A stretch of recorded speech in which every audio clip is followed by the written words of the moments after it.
Well, ladies and gentlemen, thank you for being here this evening. I hope you don't get bored with what we're doing here, what I'm doing. I realized as I was studying I'd made a couple mistakes, made some improvements on our timeline, and put together some details. So first of all, to make some corrections, and I'll try to show you some details here. First of all, the back chart on the back page, we had it last week. I've added to it and put the corrections on there.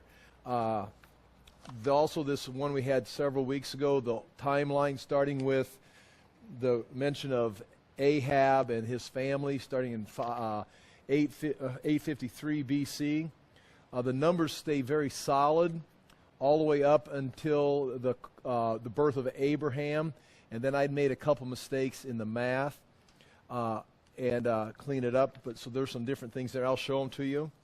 What I did, I was looking at different sites, different books, different scholars with the date of, well, the flood and creation. And, of course, there's the standard Ushers 404 for his day of creation. There's some others that have got some dates for the flood. People will stretch it out, try to get more time. Some try to stay within the biblical framework. And I was looking at them, and it was very interesting. If you look on, let's just say this very first page, I will show you some things that are very solid. Again, I don't want to review all this with you. I hope you don't mind. But some things that are very solid is that year of 583 BC with Ahab. Now, we could go on through the Old Testament and get to the fall of Samaria with the Assyrian invasion, 721. We could get, 580 or 605, Nebuchadnezzar entering Jerusalem, 586, the fall of Jerusalem. Those are solid dates. We're not going that's all, that's earlier on. I'm starting here and marching back to the beginning.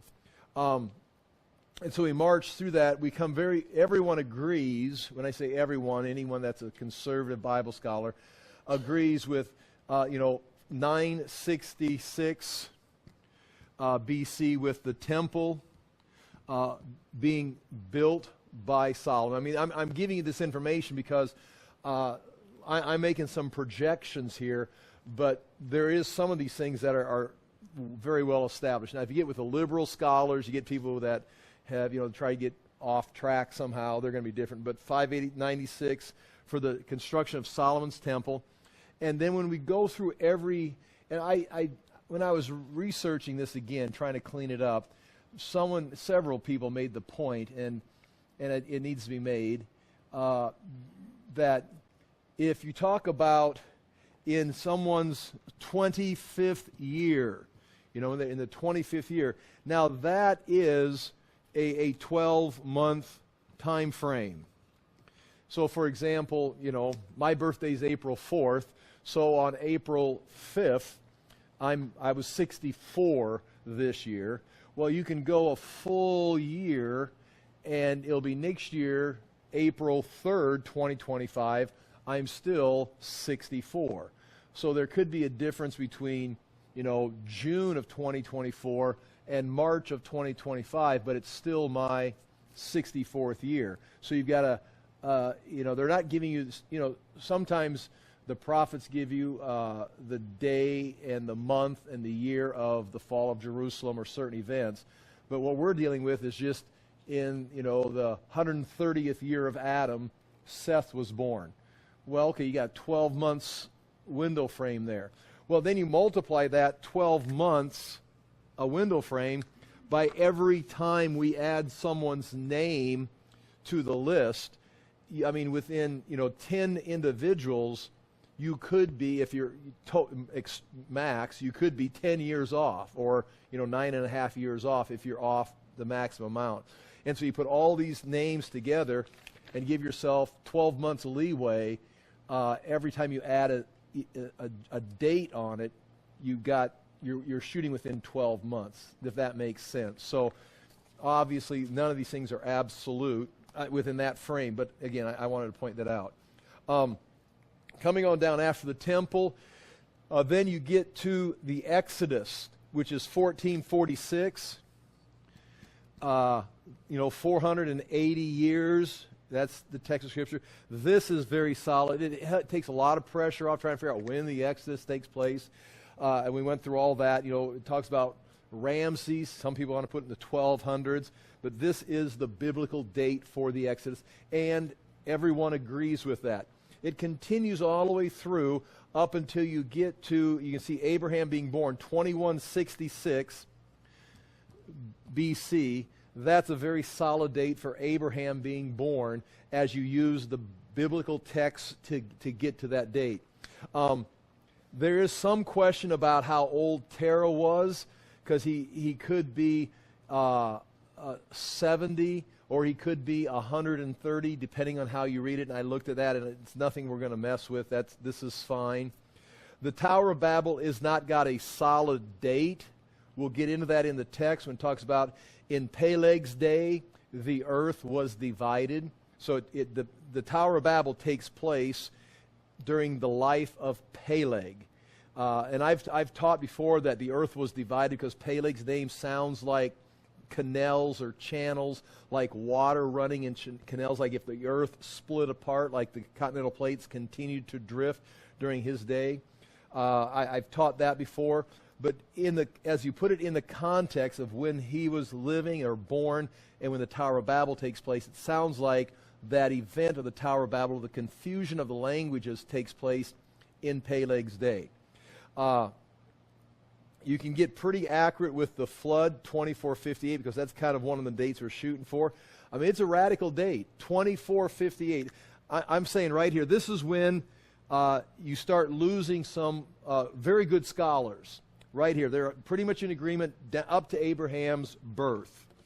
And I'm not going to criticize anyone that's going to disagree. I can't. I don't know all of the information. But 2458 is the date that I came up with as I went through this again.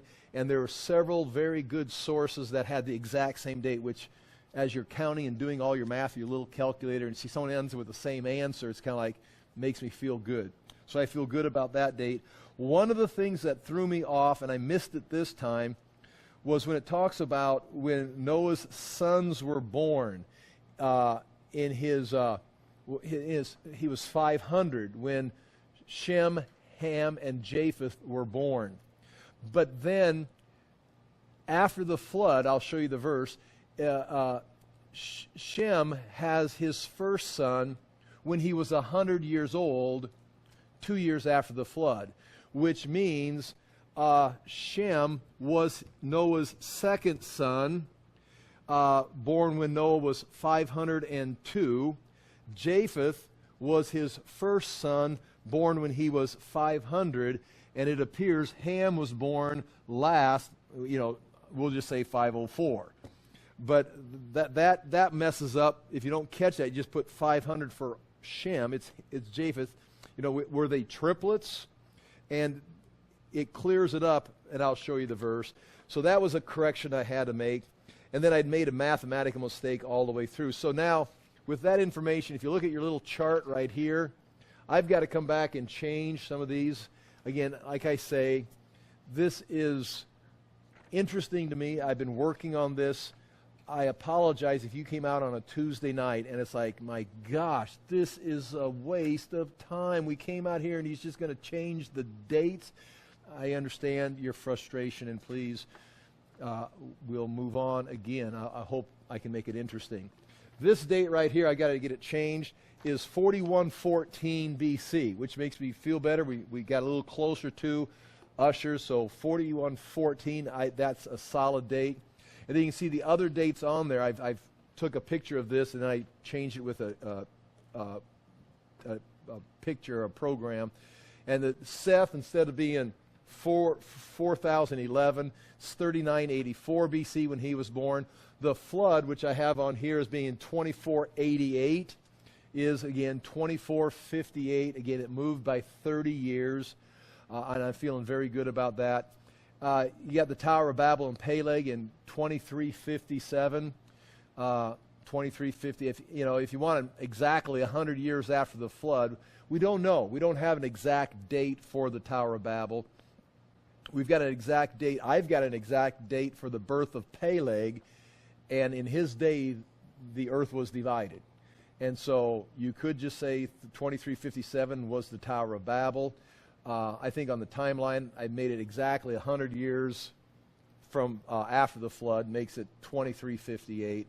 And then the birth of Abraham, 2166. So that's just got the corrections on it right there. Now, I just wanted you to see that. I'll try to get these fixed here.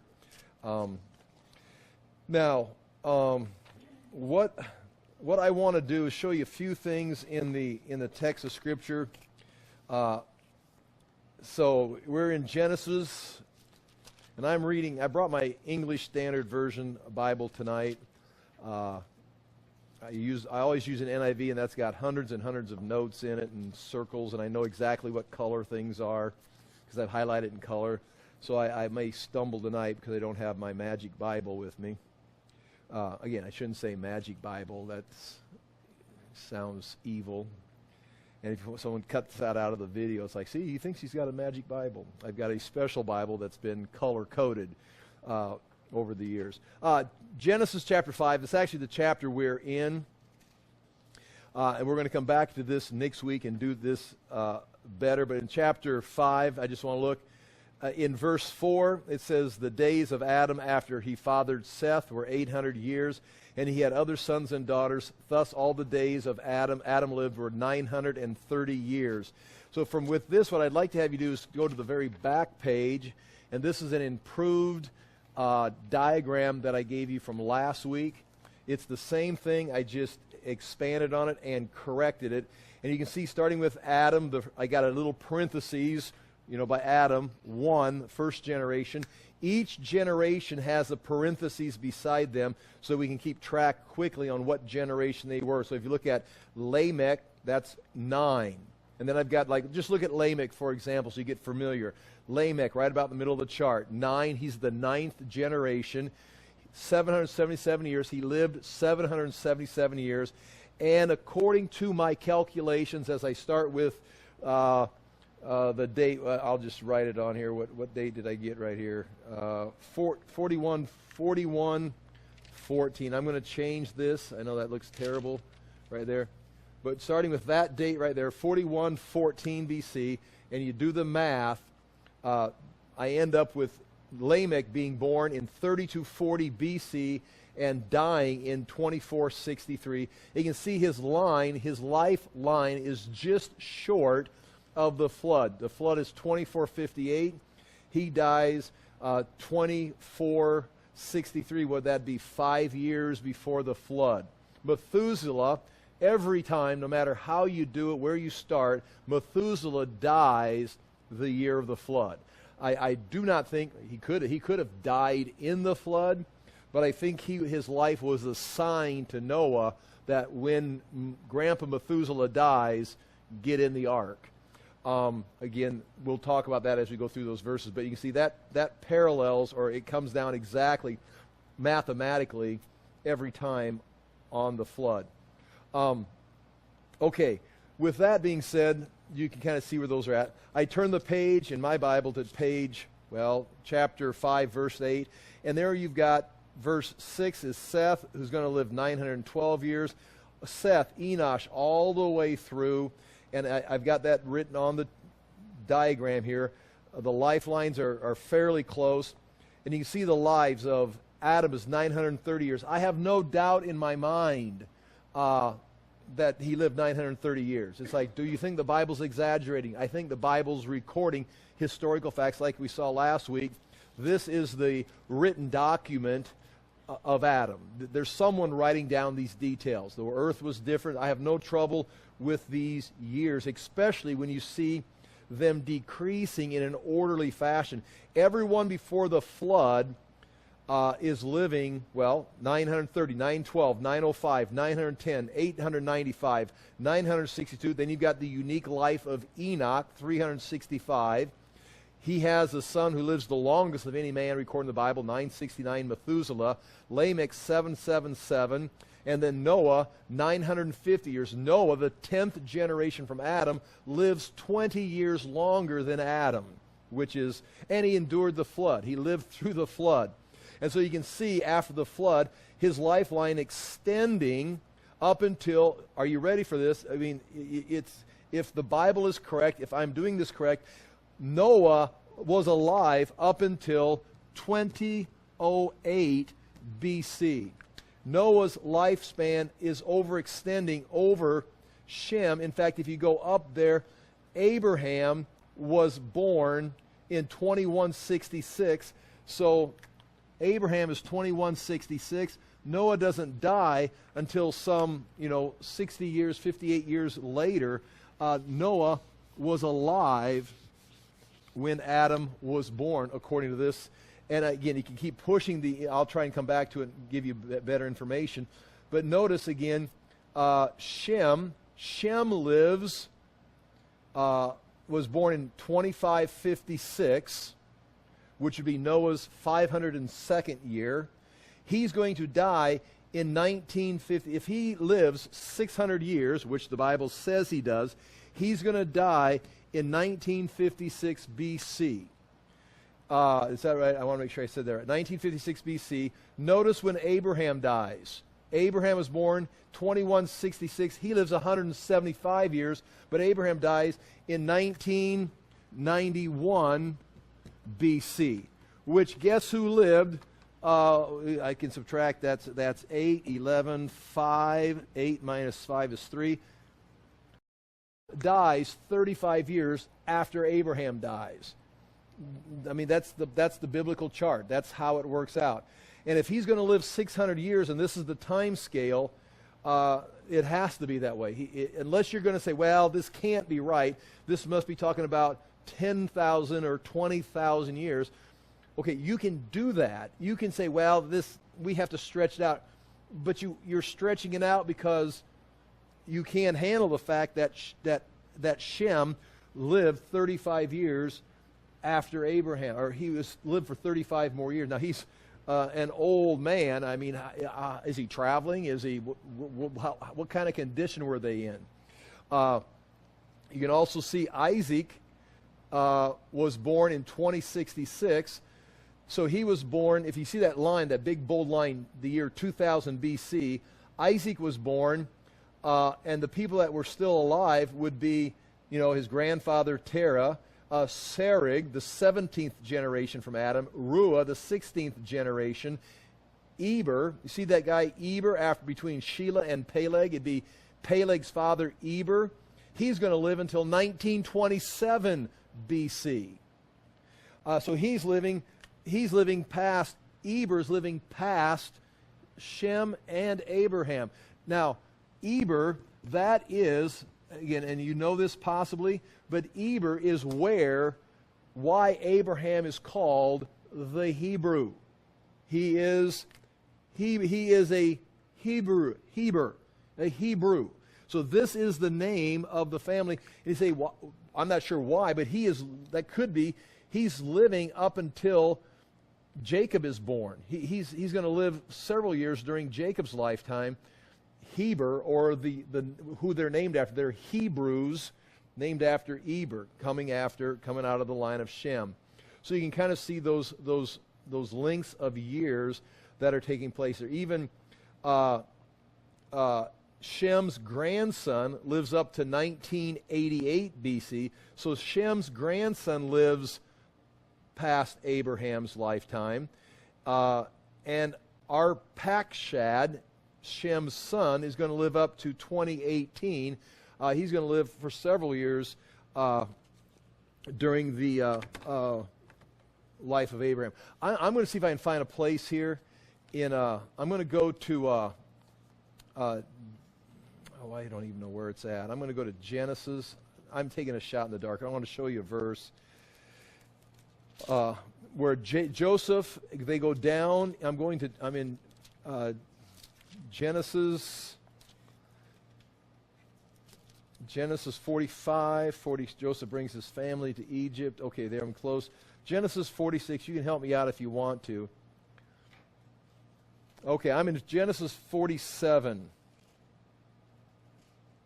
Oh yeah, here it is. Oh, I found it, I think. Genesis 47. Now, look in Genesis 47 in your Bibles, verse 7, and look at this chart. And look at Jacob. Jacob's father was Isaac, who's going to live 180 years. Jacob's grandfather was Abraham, who lived 175 years. His great-grandfather was Terah, who lived 205 years. And Jacob is going to be born in 2006 BC, which means he's going to be alive while, Abraham will be alive. He's going to be alive when Eber is alive. He's going to be alive when Shelah is alive. He's going to be alive when Shem is alive. So he's going to know the 600, or could know of his we got grandfather, great-grandfather, great-great-grandfather, I can't do that. 1, 2, 3, 4. It'd be like knowing your great-grandfather from the Middle Ages is still alive. Okay. That you can see it right on the chart. Now, chapter 47, verse 1. So Joseph went in and told Pharaoh, my father and my brothers with their flocks and their herds and all that they possess have come from the land of Canaan. They are now in the land of Goshen, which has been excavated today. That looks, it's Arvis. It looks like the Canaanites lived, not the Canaanites, but people from Canaan lived there. It looks like it's the land of the Israelites, Goshen. They're excavating it. They found a statue possibly of Joseph that had been crushed. Nonetheless, Pharaoh said to his brothers, or Pharaoh said to Joseph's brothers, what is your occupation? And they said to Pharaoh, your servants are shepherds, and as our fathers were. They said to Pharaoh, we have come to sojourn in the land, for there is no pastures for your servants' flocks, for the famine is severe in the land of Canaan. And now please let your servants dwell in the land of Goshen. Then Pharaoh said to Joseph, your father and your brothers have come to you. The land of Egypt is before you. Settle your father and your brothers in the best of the land. Let them settle in the land of Goshen, and if you know any able men among them, put them in charge of my livestock. Okay, now who's that Pharaoh? Bible doesn't say, but if you take this chart right here, go back to the very first page, just flip it over, and there it says, Joseph enters Pharaoh's service. It's the year 1885. Again, we're doing the math coming out of the Bible, out of the charts. That's Pharaoh Sesostris II from 1894 to 1878. So we know that matches, we know the Egyptian history, and so we can make that connection. Well, going back to chapter 47, verse 7, then Joseph brought in Jacob, his father. Okay, now Joseph is going to introduce Jacob to Pharaoh, and stood before him. And Jacob blessed Pharaoh. And Pharaoh said to Jacob, how many are the days of the years of your life? I mean, he says, how old are you? He meets Jacob for the first time. My God, how old are you? And Jacob said to Pharaoh, the days of the years of my sojourning are 130 years. Few and evil have been the days of the years of my life. I'm 130, but they've been few and they've been hard. And they have not, and they have not attained to the days of the years of the life of my fathers in the days of their sojourning. I'm 130 years old, but it is nothing compared to my forefathers. And Jacob blessed Pharaoh and went out from the presence of Pharaoh. Then Joseph settled his father and brothers in their possessions. Talks about that. So again, the encounter with Pharaoh, they're always looking for long life and building pyramids. It's like, how old are you? Well, he says, I'm 130, which is pretty good years, for the pharaohs. You go back and see how long they lived. But he says, it's nothing compared to, and you can go back to this chart, some of the guys. In fact, some of those guys, they're still alive. I mean, it's like, you should see my great-great-great-grandfather. He's 600. It's like, what kind of people are you? And so that is kind of, you pick up on that. Another thing in there, go to Exodus, because this is a nice verse to use for what we're doing. Exodus chapter 12. Exodus chapter 12, verse 40. And it's just tucked in the book of Exodus, but it's one of those that you can use on the front page where you're subtracting and adding, and fortunately it lands right where you want it to, because you can come into from the Solomon's temple, 966, the temple, go back 480 years to 1446, the Exodus. Okay, well, when did Jacob arrive in Egypt? Well, look in Exodus chapter 12, verse 40. The time that the people of Israel lived in Egypt was 430 years. At the end of 430 years, on that very day, all the hosts of the Lord went out from the land of Egypt. It was a night of watching. In other words, the Exodus is 1446. 430 years before that is when Joseph brought his family. Not when Joseph went to Egypt, not when the brothers came for food, but when they did the whole load of the U-Hauls up and brought all their possessions down. It was 430 years on that day, so that'd be 6, 7, 8. So that would be 18, I hope that comes out right. Oh, good, it did. 1876, Jacob goes down to Egypt. Joseph is 39 years old.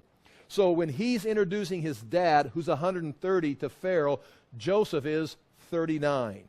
I mean, we're not doing like, okay, in Timothy, we talk about the false teachers who they follow myths and old wives' tales and have endless genealogies, and they're having all this, it's like, we're doing, I remember a genealogy, people saying you shouldn't do genealogies. The Bible talks against genealogies. Except for the fact the Bible records genealogies from Adam all the way up until the New Testament, and then Jesus' life begins with 2 genealogies, Matthew's and Luke's. They got genealogies all throughout the Bible. What they're talking about is using those genealogies to speculate and get off track and have all this mystical, magical information. This is not mystical, magical information. These are not like hidden numbers. You see, look how hard that was. The temple, 966, 400 years after the Exodus, which is 1446, Israel came in, Jacob came into Egypt 430 years before that. So this is the year Jacob came into Egypt. This is not endless genealogies. I mean, we're done here. It's like, well, what do you speculate? What do I speculate? I speculate nothing. This is 1876 BC, and the only reason we're even questioning this is we're living in an age that says, well, the Bible's legend, it's all made up, it can't rely on it. Tick tock, it's like clockwork. And so, nonetheless, that's an interesting verse right there also. What do we want to do with this? Going back to that chart, does anybody got a question? Anybody? It's like, you got a question?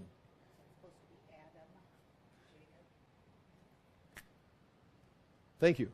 I appreciate that. Let's do a little, I don't want to say speculation, because I just said I don't want to do that.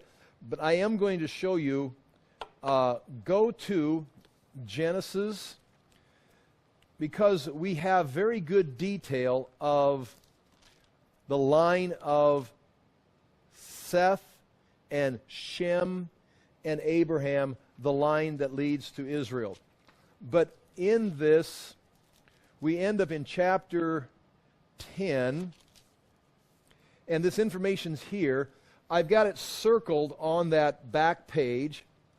I've got the 3 sons of Noah circled, Shem, Ham, and Japheth. I've got them circled. So Shem is, I think, very solid. The dates are very solid. You can count them all the way back to the Garden of Eden. The oldest son is Japheth. Now, there is room to discuss this. What is the order of the sons? I mean, I think Shem's the middle son. Clearly, that's the key. Japheth is listed probably first. Ham is probably the youngest. But in Genesis chapter 10, I'll just read this very quickly. These are the generations of the sons of Noah, Shem, Ham, and Japheth. Sons were born to them after the flood. Now, all the sons that come from Shem, Ham, and Japheth have to be on the other side of that dotted line of the flood. You can't. It's like, did they have sons? Now, here's the thing. Shem had a son when he was 100 years old, 2 years after the flood. Now, if he's like his forefathers, he would have had a son earlier. And Ham and Japheth would have had sons potentially before the flood. Japheth is going to be 100 years old at the flood. Shem's going to be 98 years old at the flood. Ham, we'll say 96. Again, not sure on that. So it's possible they had sons. Maybe they did. But they didn't get on the ark. So if they did, they were wiped out. So all the sons listed were born after the flood. And so here's the sons of Japheth, verse 2. The sons of Japheth. Now, Shem, Ham, and Japheth, they are the 11th generation from Noah. So now when it says the sons of Japheth, and it goes Gomer, Magog, Madai, Javan, Tubal, Meshach, and Tyrus. Those would be, if they're all brothers, that would be the 12th generation. They would be the 12th, just like Shem, Ham, and Japheth are all brothers in the 11th generation. These guys all come in the 12th. Now, this is important that you see the timing of this. And it gives that. And then it breaks off and it gives you a list, not of everybody, but of Gomer. Now it's going to take Gomer and tell you the sons of Gomer. Now you're getting the 13th generation after Noah. Now if you go back to your chart and you can look and see Shem's son, Arpachshad, was the 12th generation. And you got the years that he lived. The Bible gives it to you. Shelah was the 13th generation, lived 433 years, and was born in 2421 and died in 1988 BC. So you can kind of figure the 12th and 13th generation of Japheth are close to that. We don't have the exact dates, but you know they're the same generation. And you've got a list of people that were born to Gomer. And then the sons of Javan, giving you now, Javan's the 12th generation. The 13th generation would include Elisha, Tarshish, Kittim, that's Crete, and Dudanium. Now, notice right there, Tarshish, that's where Jonah was trying to flee to. That's probably Spain. Kittim, that's Crete. The Philistines came from Kittim. They were Greeks that came back, were the sea people that came back and invaded during 1200 BC, the time of the Judges. So that's the island of Crete. And notice right here, verse 5. From these, the coastland people spread in their lands, each with his own language, by their clans in the nations. So Japheth is summed up, gives you some of the 12th generation, then takes two of the 12th generation and gives you some of their sons in the 13th generation, and then basically says, these are the guys that settled the coast. They hit the Mediterranean Sea and started settling on the coast, and then they would have penetrated back into the lands from that time. And that's Japheth. That's who Japheth. It's summed up. They went to the coast. And so a lot of times that's where they end up going, that they go north. What's interesting again is 12th and 13th, and at the end of the 13th right here, you notice everyone's scattered. Now, if you read that back into the text and you put it on the chart, what's happening right there in the 13th and 14th generation, that's the Tower of Babel. That's when everybody starts to scatter. That's when the languages got confused. And we don't have any more. What happened to them? They let them go. The Bible does not have any more record of them. Again, the prophets, you may refer to something. But the prophets, we looked at Amos, and others make it very clear the Philistines came from Crete. So a lot of these people come back and re-interact with them. So that's Japheth. Now, the next section is Ham. chapter 10, verse 8, the sons of Ham. Now, Ham is the 11th generation, so this right here is the 12th. Cush, Egypt, and Cush, don't forget this, Cush is Kish. It's the same thing. Cush is Kish. We have right here Kish. Where's it at? The fragment with Kish's writing on it. Oh, there it is.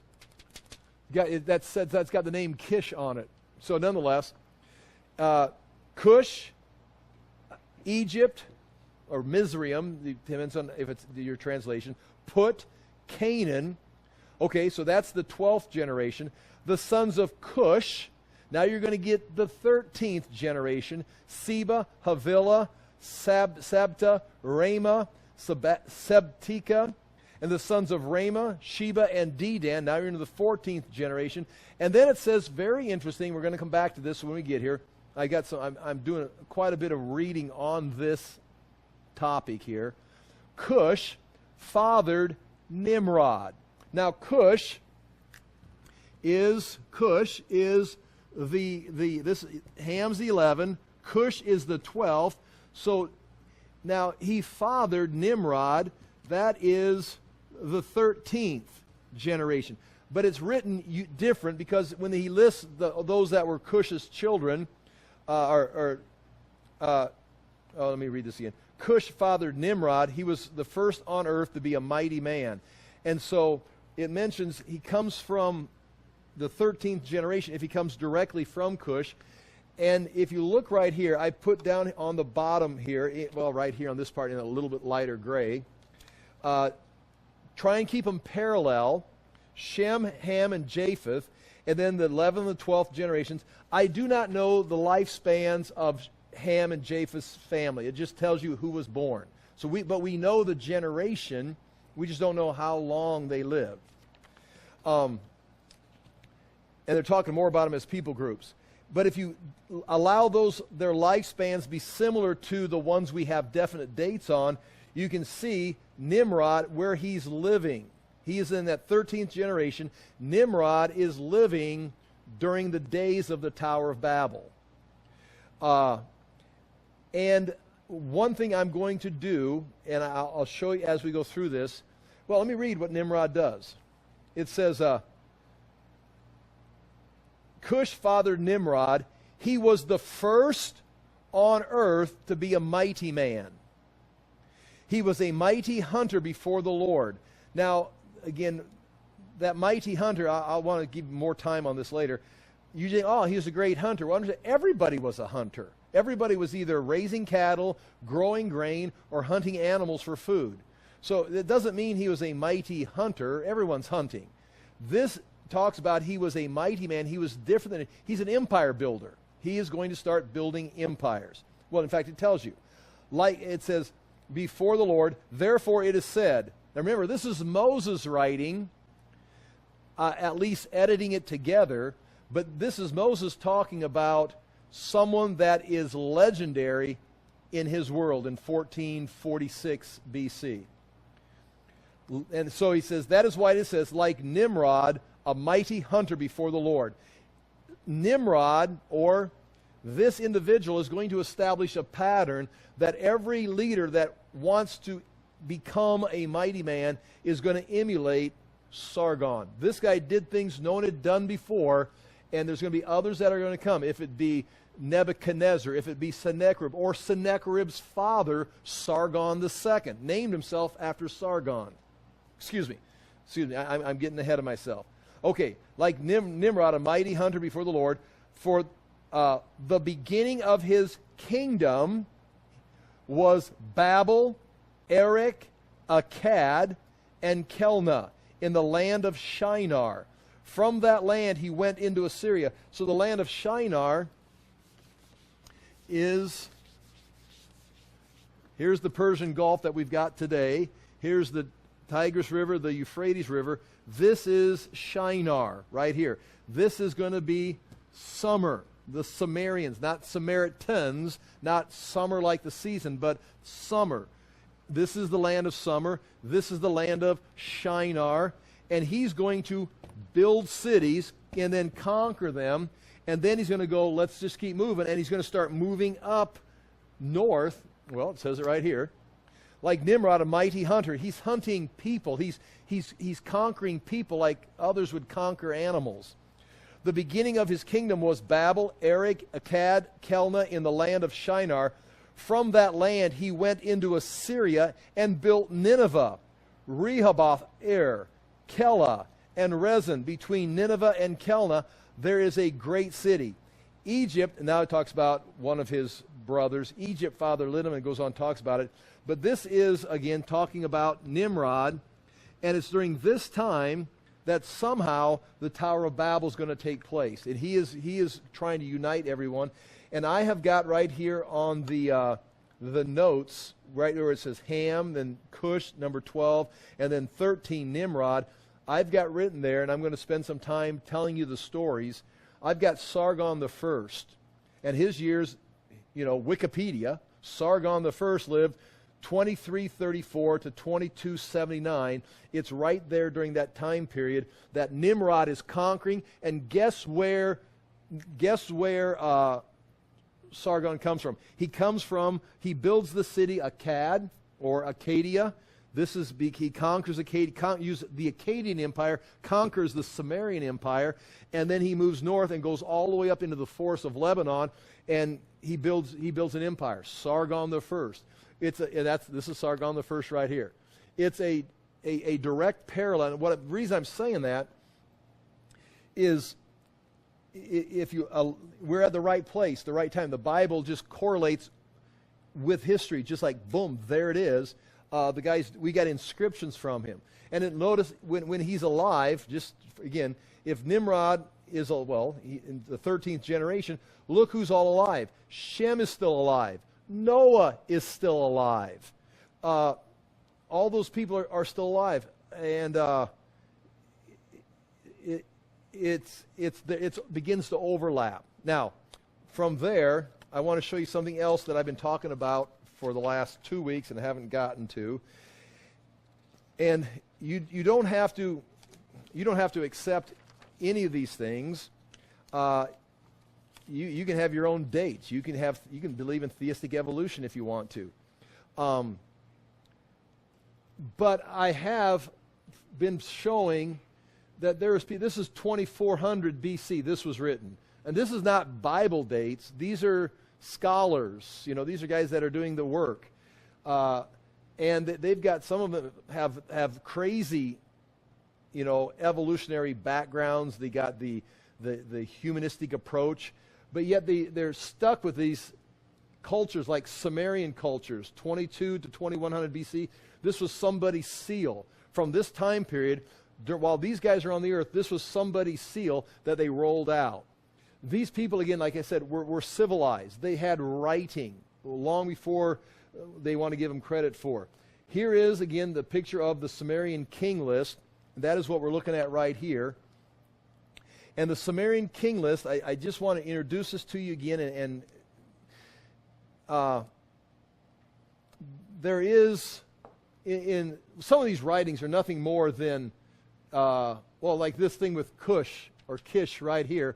This is a receipt or some kind of a order for barley for making beer in the city of Cush. I mean, so that's what that is. Sometimes they're receipts. I've got a few cuneiform tablets that they're nothing more than just documentation of a receipt. We received this order. There's no great value to it. But some of them are, this is the Enuma Elish. That includes some kind of creation account, similar to what we've got. This is the Sumerian king list. And I want to go over this very quickly and make a connection. On page 2 of your notes, and this is the third week that I've flashed this in front of you. I want to let you see it and make a connection. There are the Sumerian king lists. It is a cuneiform writing from this very time period we're talking about. It's from right in this time period, during Genesis 6, 7, 8, 9, 10, definitely. Sumerian, see right there? Sumerian king list. And they're going to go through and they're going to list the kings. And the reason we look at this, and we reason we look at some of these other things, is sometimes there's a very bold statement in there that connects right, it pinpoints you right in the Bible. And then you've got to realize the people that wrote this were living when these things were happening, and they speak of this event in their writings from their own viewpoint. And it's like, are they talking about the same Tower of Babel, the same flood, the same creation, the same king that the Bible mentions? And of course, this is going to have more information, because the Bible, we go through, we go all the way up through the life of Joseph in one book. We go up to 1400 BC in one book, and it's like, is there more to the story? Yes, there's more to the story. There's thousands, millions of people that lived and died that aren't even recorded in the Scriptures.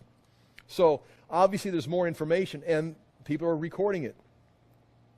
I'm not saying this is Scripture, but I'm saying this is history, recorded by people who added their own views. Maybe they added mythology. Maybe as they copied, if the Sumerians, this is a Sumerian king list, but we're going to get copies that eventually are going to be coming from the land of Babylon during the days of Nebuchadnezzar. So it's going to be copied by the Sumerians, copied by the Akkadians, copied by the Assyrians, copied by the Babylonians, and each one is going to fix it, add to it. Now you're going to have things being created. Sometimes it becomes mythological. Sometimes they change the names of the gods to match their gods. Nonetheless, it's ancient, and let's look at it. There's 16 copies of it. So there's 16 copies of this document. It's not just one. There's 16 copies. Here's a picture of it right here. It's four-sided in many cases. All of these cuneiform texts were written in Sumerian. That's a type of cuneiform. Sometime it was composed between 2400 BC and 2100 BC. And again, look on your charts right here when it was written. Written sometime after the flood. The sequence of cities is identified in the Eridu Genesis. So this right here, it records that parallels with other cuneiform writings. It is an account of the beginning, including the flood from the Sumerian perspective. The reason for these ridiculous large numbers, okay, now it's going to give you the ages of the kings. No one understands the ages of the kings. You've seen it before. I'll say it again. Right here, the first king that is listed, he's going to rule in Eridu, E-R-I-D-U. We saw that city. For 28,800 years. Okay, so clearly that's wrong. I don't have to defend it. It's not Bible. I can defend 969 years of Methuselah's life. I have no trouble with that. But 28,800 years, I don't have to defend that. But it's like that the whole way through. It's extremely long years. So does that mean it's mythology? They're not writing this as mythology. They're writing this as if this is the person, this is the city he ruled, and there's 3 kings that ruled in this city, and then the kingship switched to this city. And the reason the kingship switched to this city was there was a war, and someone conquered them. And so now they got the king over here. And so, as we said before, and I try to say it again, one of the reasons is possibly in the Semitic writings, in the Semitic people, that would be Abraham, and the people that come from Shem, they would use a decimal system. The system used by the Sumerians is based on, it's a system based on sixes, where we've got like the symbol that stands for 36,000 in the sexagesimal system stands for 1,000 in the earliest decimal notation. So by confusing the translation from one numerical system to the other, 36,000 in the Sumerian list is equal to 1,000 in the Semitic. So it's the same, it's like taking temperatures from Fahrenheit to Celsius, if you want an example. It's like, boy, that's boiling. No, it's not. It's only 50 degrees. Or it's like, what? It's 100. It's 100 outside. That must mean it's boiling. No, it's not. It's 100. They're outside in boiling temperatures. That's ridiculous. Well, you're using the Celsius number in a Fahrenheit scale or vice versa. And so that's possibly what's going on here, and that's enough of that conversation. So don't let these distract you. The translation on the bottom of page 2, this translation is based on the octagonal prism found at Larsa. And if you remember the map I gave you last week, I didn't have room in the notes here. One of the cities there in the Sumerian area was Larsa. And here it begins. After the kingship descended from heaven, it begins by saying the kingship, God sent from heaven, a king was appointed. This person is the king. And who determined that? Heaven. So again, that could be mythology. Why am I the king? Heaven declared that I'm the king. I mean, that's what, emperors want to do. Or it could be God established the first king. We would call him Adam. It says in Eridu, Elulim became king. He ruled for 28,000. And then following him is Elgar, ruled for 36,000 years. 2 kings ruled for 64,000 years. Don't let the years, no one understands why those years are. What I want to show you is on the bottom of page 3. You can keep reading through there. It says at the top of the page, then Eridu fell and the kingship was taken to Bad Tibera. And then you list the kings there. And then from Bad Tibera, I've got it underlined, Bad Tibera fell and the kingship was taken to Larik. Then Larik fell and the kingship was taken to Sippar. All these are cities that are on the maps after the flood once again. Then Sippar fell and the kingship was taken to Sherapak. Then it says right here, 5 cities, 8 kings ruled for this many years. And then amazingly it says, then the flood swept over. Now what is interesting, if you look down there in that box, people need to know this. You can say, well, this means nothing. Okay, I want to show it to you so you can say this means nothing. But at the same time, when you see this correlation, these ancient documents, and you read this, it's like, whoa. The very fact these ancient documents are talking about then the flood came. They're not, and there's no way they're talking about a local flood. If it was a local flood, it would be like everybody just moved over here and then they came back after the flood. I mean, we all have seen floods. But this was a flood that ended the kingship. In fact, the next part of the book says, and then heaven established the kingship a second time. I mean, the kingship was wiped out on the Sumerian king list. So that heaven, it says, established the kingship a second time. And we started over. So this wasn't like a spring flood where the Tigris River and the Euphrates River flowed over their banks. This was, well, right here. It says, then the flood swept over. And if you look at that bottom chart right there, I've got 1, 2, 3, 4, 5, 6, 7, 8 kings that come off this Sumerian king list. This has nothing to do with Christianity, Judaism, Bible. This is 16 copies of this in different locations telling this account. It names the cities, so we know generally where the cities are. But what is interesting is if you go take those 8 kings, and again, this is where I'm speculating. You go to that chart on the back of the page, and you start with the establishment of the kingship here, and you look at where the kingship was established in the Garden of Eden, and you've got, notice, go up there, look at Adam, and then just go ahead and count down Cain's line. You could count up Methuselah's line also, Seth's line. But you've got Cain, Enoch, Irad, all the way through, and you've got 8 generations, and that 8th generation, Jabal, Jubal, Tubal, Cain, and Naamah, get wiped out by the flood. The 8th generation gets wiped out by the flood. And it also takes place, Methuselah is the 8th generation. He lives until the year of the flood. Of course, there's Lamech, he lives up until the flood, and then there's Noah, and he lives through the flood and several hundred years after the flood. So, in a sense, Seth's line ends at the flood in the 8th generation with Methuselah. Of course, it continues through Noah. Cain's line ends with Jabal, Jubal, Tubal, Cain in the 8th generation at the flood. And the Sumerian king list, there you've got them at the bottom of the page. 1, 2, 3, 4, 5, 6, 7, 8 kings. And if you, all I did, you see right there those lines for the line of Cain? It doesn't tell you how long they lived. It just gives you the names. But what I did, I took, like I said last week, I took a general line, an 800-year line, some that was generally up in Seth's line. You've got, you got Enosh and Kenan and Mahalalel, Jared. And I took one of those lines and just copied and pasted it 8 times for a general lifespan. And it ends up right there at the flood, very conveniently.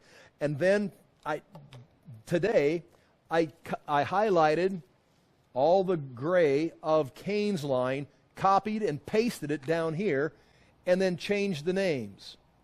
So it's exactly the lifespan of Seth's line that we have the years in the Bible that I just projected into Cain's line, just an estimate, but it matches. And then did the names right out of the Bible, cut and pasted it down there below the dotted line that says Sumerian king list, and then changed Adam's name to Elelam, and changed Cain's name to Elager. Now, it doesn't have to, maybe these are the same people, could be.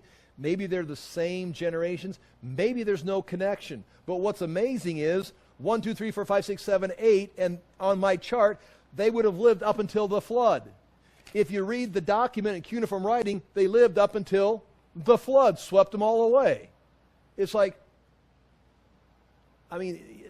did you know that? Did you know that information was available? No. Well, now you know. And you say, well, that's stupid. Okay. Well, at least you heard it. Because it's kind of cool. What does it mean? I don't know, Jesus still died on the cross for my sins. We're still waiting for Jesus to come back. True, but is that not interesting? Does that not make you think, maybe there's something happening. Maybe it's real. Nonetheless, you can see that. Now, go back to page 3, I think. Yeah, right, middle of page 3. And I got one more thing to show you, and then we're done. And then in the middle right there, 5 cities, 8 kings ruled. Again, don't let these years bother you. 385,200 years. Then the flood swept over. That would match perfectly with Noah's flood. As it is, I don't know. Then, after the flood had swept over, and the kingship had descended from heaven, the kingship was in Kish, right here. Now we're right back to here, right after the flood. We're right back here, and we've got documents from Kish by Kish with his name on it, which is in the genealogy in the Bible. In Kish, and it goes through, and this king ruled, and just keeps giving you the list of kings, and in bold I wrote, this next section lists 23 kings of Kish, and the text continues for lines 40 through 265. The final 2 dynasties of this section, the 4th of Kish and the 3rd dynasty of Uric, provide a link to the next section. The very next section in this king's list, Sumerian king list, introduces Sargon of Akkad. Is mentioned in the Sumerian king list as the cupbearer. He's the cupbearer for the king. He's not a king. He's someone that had lost his mother, Sargon, or he didn't know his father. His mother was a priestess or something, priestess in a temple or something, and she was afraid that he was going to get killed, so she puts him in a basket, a wicker basket, put tar on it, and put him in the river. Sargon. This is the Sargon story, before there was a Moses story. So they say, oh, look, the Bible's copying Sargon's story. Yeah, or Moses' mom knew Sargon's story and says, well, it worked for Sargon, let's try it with Moses. She could have been copying it. No, both stories are historical. He's in the river, gets taken out, this baby, by a water drawer who draws water out and takes water into the city and raises him as his own son. He ends up getting into the palace as a cupbearer and decides, you know what?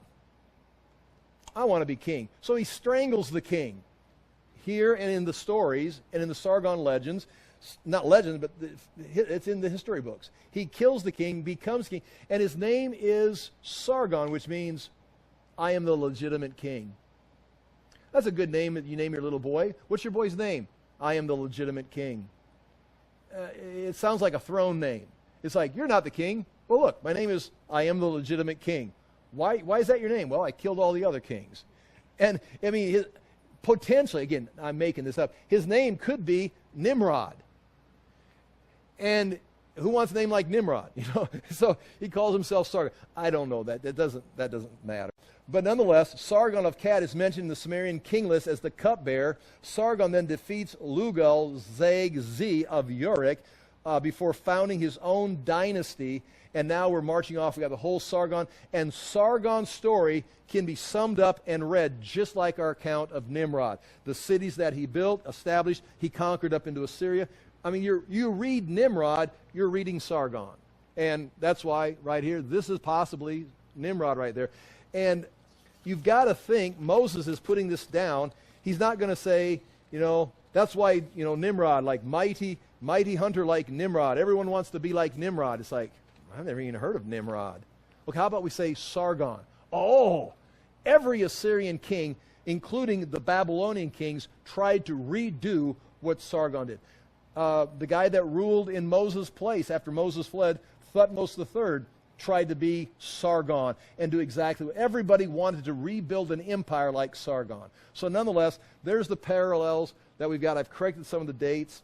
When we come back next week, I will read through Genesis chapter 5, and we've got the timeline. And I do appreciate you being here. If you thought that was a waste of time, it's a bunch of numbers, a bunch of stories. It's reading the genealogies on steroids. I enjoy that. I'm still looking and putting things together.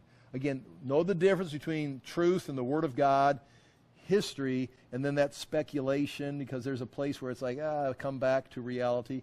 But there's also a place of the Bible, it matches history. If the Bible is true, it's going to overlay with history. We started in 583 or 853 BC. We go through all the stories in the Old Testament match with history. Why not the beginning of time? It's like, if it's true, it's true. I'll pray, and we're done. Father, we do thank you for the chance to look into your word. We ask that we would handle it diligently, that we would not be reckless with it or speculate, but we'd allow it to penetrate our hearts and shine light into our own understanding, that we may live a life that is pleasing to you, but that we may also grow in our faith and have confidence in this age that is challenging and difficult as far as faith goes, and knowing what is truth and what is reality. We ask that we would be able to divide the darkness from the light through your word. In Jesus' name we pray. Amen. Thank you for your time. Any thoughts? Any questions? What's the difference between the dark and the light? The dark is, the bold is the Adam. line of Seth. Abraham. It's the chosen people. It's from Adam to Seth to Noah to... Right. And the gray, of course, Abel's line is hands. Abel's is this long, and it's done. The gray below it is going to be Cain's line. And then right around Shem, Ham, and Japheth, I put Ham and Japheth in gray also. And then at the very bottom, that's the king's list. It's the true order, but I'm just showing a correlation there. So. Now, did you say Japheth? Japheth and Ham were not on the boat going up with Noah? I might have said that, but that's not true. Okay, that's what I was wondering. Why is all this back here? Yeah, no, they're on the boat. Those guys, Japheth, they got off the boat, and that's their family. Okay. Yeah, no, that's on the other side of the flood. There's a dotted line for the flood, so they got off it. Well, that's why I was... Yeah, they're there. They're just not in the chosen line. They're not just in Abraham. And there's no dates. There's just a family tree kind of stuff. Well, I know. Well, that's why I... Now, what I did say, which could have been confusing, is Shem, Ham, and Japheth's sons born their first 100 years would not have been on. I mean, meaning, again, it doesn't say they they... wouldn't have been on their Yeah, Yeah, okay. right. That's That could be confused, because we talk about their sons, Yeah. but The then I sons said there's, before the flood. they would have drowned in the flood, because they didn't get on the boat. Now, if they had children, I mean, they maybe never had children. It's kind of hard to imagine 3 young men living for a century and not having children, especially in an age where. So anyway, That problem. but it's kind of hard to think that Noah's wiping out his own family. But if he had brothers, sisters, they all. I mean, there were some family members didn't get on the ark. I mean, it wasn't just like there's 9 people on the earth and 1 person drowns. What's that? I put it in my back pocket. Do you know the date when that Sumerian